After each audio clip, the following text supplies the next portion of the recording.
Got it good. Y'all got it good.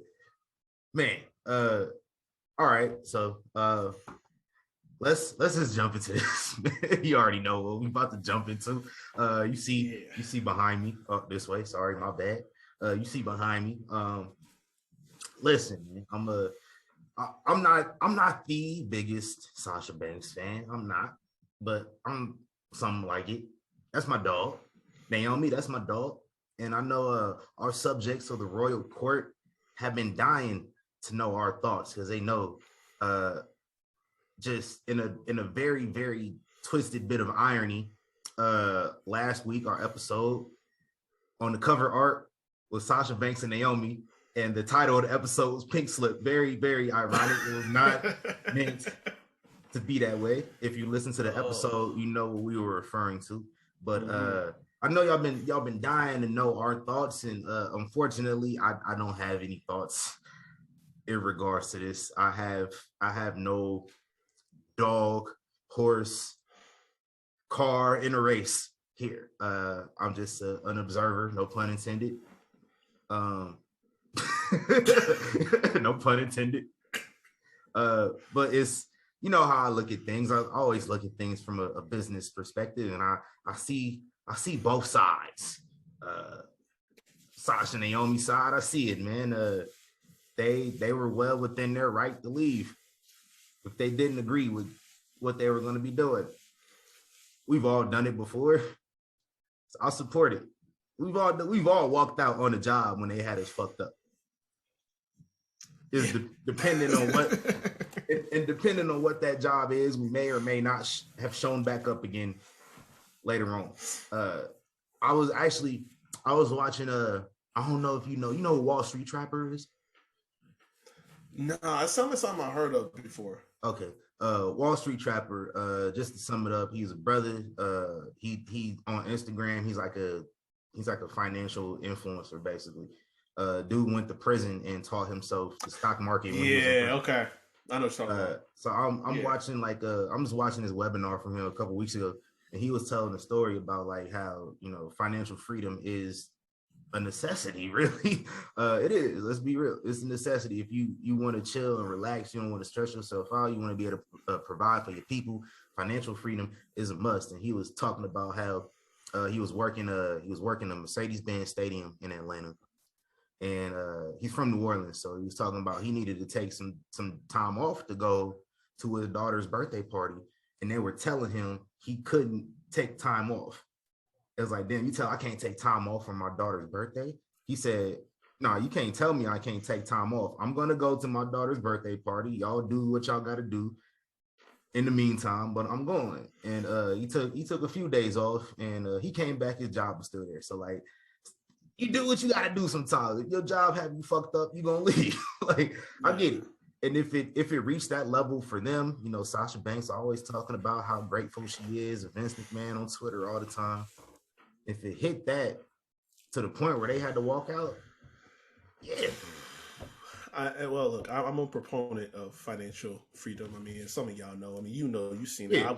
I'm currently I have a 9-to-5, but I'm building a business because I don't plan on working a job forever. And that business is all about teaching financial freedom and independence and things like that, doing your finances the right way. But I got something to say about this, and I'm gonna keep it real basic because I got a 3-strike rule for this one. Real quick. Hold that. Let me finish up my points. Real quick. Go ahead. All right, so that's on their end, but like on the company's end, I see it as well, because I feel like, I mean, we're talking about unprofessionalism. Both parties were being unprofessional. I think we can agree to that. Normal people can agree to that. So the motherfuckers trying to take sides, we can both agree both parties were being unprofessional about the whole thing.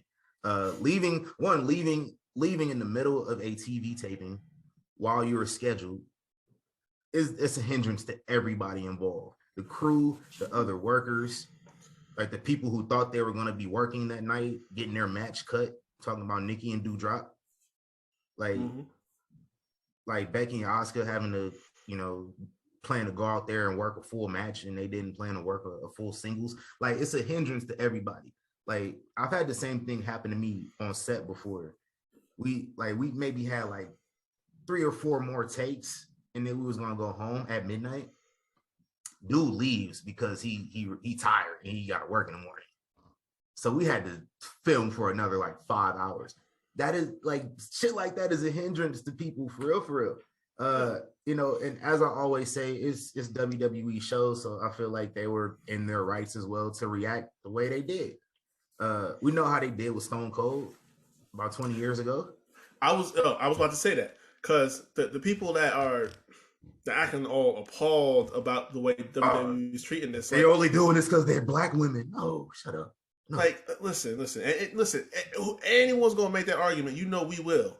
But yeah, if you remember back when Stone Cold walked out, Vince did this backstage interview where he talked about it. He's like, listen, if we have you on the advertisement, we're putting your name and your face on these billboards for these thousands of fans that are coming into the stands and the millions of people that are watching, and you decide to walk out, you have now that takes away from everything that we just did. Like all these people that just showed up that paid their money, you're taking away from them and their experience. Yeah. So it's like it's not even so much us, it's the people. Like for those people that say that Vince don't care about the fans, it's like, listen, I put you up because the fans want to see you. So you screwed the fans, not even me. I'm just a promoter. Yeah. So it's like, from a business standpoint, you have to understand that aspect of it. Yeah. And that was Stone Cold Steve Austin. They did that too. Like Vince went out there with a live microphone, trashed this man. The Rock went out there with a live microphone and trashed this man. They dedicated a whole hour. Yeah, hot mic. They dedicated a whole hour.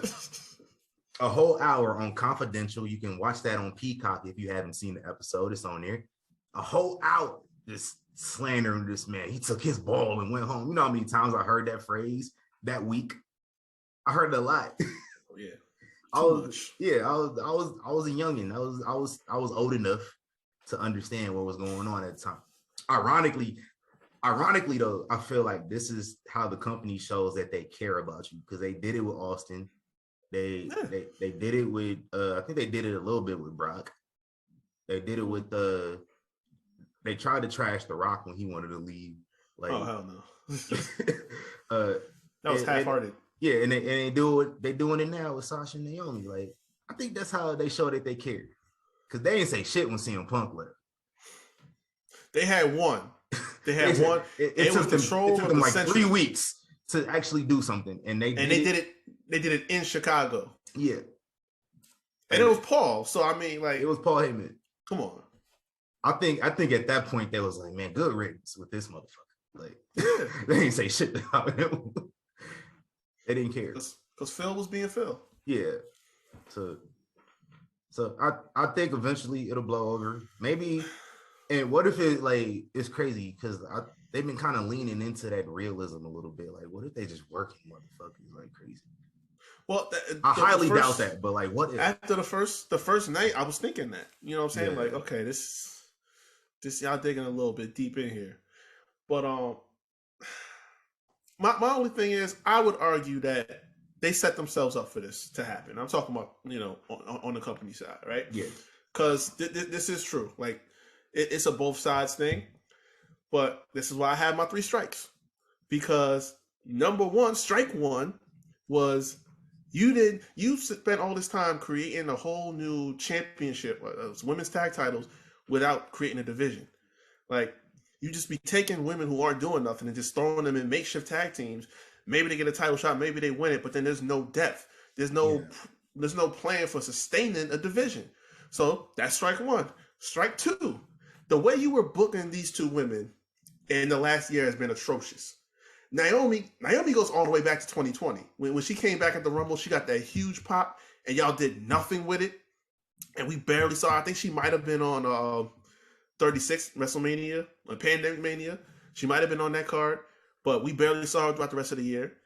Then I think the only time we saw her at the tail end of last year was when she was getting Karenized by fucking punk ass Sonya, which got no end to that program. Like, they had a match and they just say, okay, that's it, go your separate ways. And you didn't do nothing with her until you paired her up with Sasha and they had the Mania match. Mm-hmm. Now Sasha's been better. Sasha had the run with Bayley. She won the SmackDown title. She main evented Mania, but then we just dropped the ball. Like, we didn't see her till summertime. You know what I'm saying? Which it made sense. You know, you want to save it for a big match. But then that match didn't happen. You had my guy out here spending money on merch that for a match that didn't even happen. You know what I'm saying? Like, you can't do that. And then you just, after that was nothing going on. You wasted an opportunity at the Rumble. You know what I'm saying? She should be in my opinion, she should be the first woman to start at number one and run the table. I don't understand why we couldn't have done that. Which is going to bring me, when I'm done with my strikes, it's going to bring me to something that I gotta get off my chest, and hell is going to freeze over. But I'm going to let y'all know. But you had nothing for Sasha going into this year. You paired up with Naomi, and they had that match. Which brings me to strike three.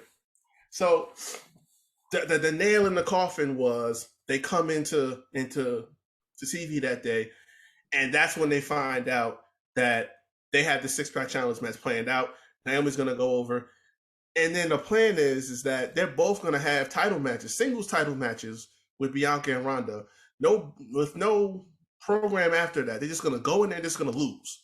And that's it. And then they have no plans for them with the women's titles after that. So it's like, what are you doing? You know what I'm saying? And again, on the company side, who was it? Smack Raw had Vince Russo on. And he was talking about it. Yeah. What's the name?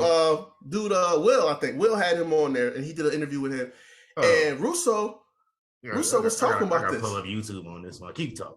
Oh yeah, it's on there. It's on there. I just saw it this morning. But he was talking about it like, yo, listen, I'm not one to quote Vince Russo, trust me. But he says like, yo, back in the day when he was there, he said it like 50 times. Oh, back in the day when he was there. Vince Russo on this page. That's crazy. Yeah. That's crazy. But he's like, yo, I couldn't imagine spending my money on Vince Russo. I'm sorry. Me either. But he was like, yo, if we had TV on Monday, by Friday they had, what they were doing. Creative, was sent to them. The top guys, Taker, Rock, Austin, everybody, they knew what they were doing on Friday before they got on that flight. So it's like, if you don't do that for them, and then they come in on Monday, why would you think they wouldn't be upset? Again, not justifying them just walking out the door, but y'all not doing right by them. That's a 3-strike rule. Mm-hmm. Now, you got that what queued up? Got that what queued up? Yeah, I got something. Cause you want Stone Cold or what's good? You give me Stone Cold. All right. But see, this is my thing, right? Because specifically with Sasha. Because the stories that's been coming out is that Sasha's been pissed for months. And this is it. Ready for hell to freeze over? I found a quote that I actually agree with from Alka-Seltzer. What? I said I found a quote that I actually agree with from Alka-Seltzer. I beg your pardon? Mm-hmm. I beg your pardon? Let me explain. What he said falls in line with every other report that I've read, which, because, since I'm not one of y'all overreactors that be on Twitter having a fucking meltdown, I have been reading a lot of reports about the situation. And what he said has fallen in line with pretty much everyone else. And it's that Sasha's issues goes back several months long. Specifically, as I just talked about, when we get to the Rumble. The Rumble, who came back? Ronda Rousey. The plan going into WrestleMania, a match that was set up for months, was Sasha and Charlotte for the women's title. But the second they found out that Ronda was coming back to WWE, they scrapped it entirely, and Sasha got thrown out of the Rumble within the first few minutes. So she was going 1995 Shawn Michaels this shit. She could have. She easily could have. Mm-hmm. So she said, he's like, yo, she was pissed about that. She's been mad about that for months. So this has been building and building and building. I'm like, well, shit, I'd be mad too. Because what happened at WrestleMania? It's not like you brought Ronda back to beat her at Mania. Charlotte went over. So you telling me you scrapped the plans that you made for me months in advance for this chick to come in here and lose this star that y'all bring in to scrap my plans for? You brought her in to lose, and you delegated me out to have me and Naomi work a tag team match. I mean, this is painful shit. I can't even dispute that. This is Alka-Seltzer I read from. I can't even dispute that because it's true. Who wouldn't be mad in that situation? That's that bullshit. I couldn't. That's to say that he correct about that assumption that she was always set to win. Yeah, it's like we ain't gonna give him that long of a leash. Oh no. This is what I said. Hell froze over. This is one time only. But because again, I can't sit up here and even dispute that because why would you? I just said it. Sasha should be the one, if anyone else, to come in at number one and run the table. And if that's what we had an opportunity to do this year, as opposed to what we got, bro. And we got wrong with y'all. On the same night, we got the greatest Sasha Banks GIF of all time. Oh, we could have had history being made. I'm telling you, Alas, it's just not a thing, unfortunately.